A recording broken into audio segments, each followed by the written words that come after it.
Welcome back to Reviews on the Run. Vic and I have an exclusive review of Dead Space 3. No, we don't. This is a different game. This is Red Faction Armageddon. You can see how I might be confused because a lot of the gameplay elements and a lot of the tropes in the game and a lot of the enemy types. They're borrowing and, liberally from things, absolutely. And this is Did you have a bad time, though? This is a bit of a problem for me. Money you boys put up, I was expecting a larger operation. I really did enjoy Red Faction Guerrilla. Yeah.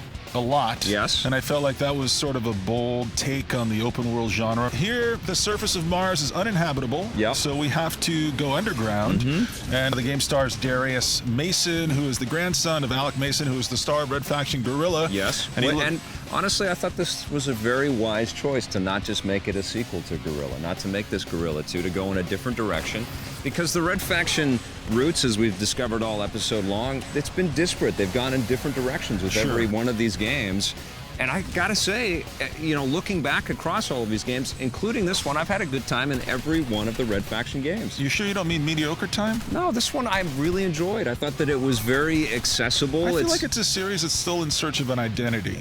No signs of life detected. I like the lava environment, and the ice environment gets a little bit more interesting, and some of the cultist sort of temples and stuff were cool. One thing that I really dug were the armor pieces that all the cult dudes were wearing, with all of these angular spikes coming out of them. It's almost like a Flash Gordon, it's sort of 1930s aesthetic, which I dug in this. But less fun. Yeah, it's not goofy. It takes itself pretty seriously, but I thought the script was actually pretty solid, and the voice acting is great in this. There's some good non sequiturs. I disagree there. You know, I look at something like Uncharted 2 and all the characters and how endearing they were. Yeah, this is nowhere near as good and as this is a game that keeps saying you need to care about these people, but it doesn't give you reasons why you should care about them. No, I think the deeper that you get into this game, the more enjoyment that you get out of it. And it does sort of deliver a lot of the notes of what you're going to be doing over and over again early, and then you do have a lot of repetition in this. You're facing the same 10 enemy types down one long corridor.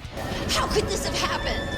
I'm still trying to figure that out myself. You get some cool tech, though. It's not just the ability to destroy everything. You actually have to rebuild a lot of stuff with your nanoforge technology, which is cool. You're creating bridges as you're walking on them. I thought that was cool. I actually found this very playable. Maybe it doesn't have the depth and the nuance and the subtlety or the freshness or the inventiveness. Or I thought it was kind of inventive, and I thought it was a different take for this franchise. I enjoyed myself. No, I'm not wrong. I think you have to open your heart a little bit more. Don't start I think you need to enjoy Nobody this wants a little to hear bit that. more. You're joking, right? Listen, man, it's tough to crack something new in sci-fi, period. But but I think for a series that's been around as long as Red Faction has, I'm tired of them casting around for a new identity. Sure. Settle on something, find some characters you believe in, try something a little bit different, evolve a little bit.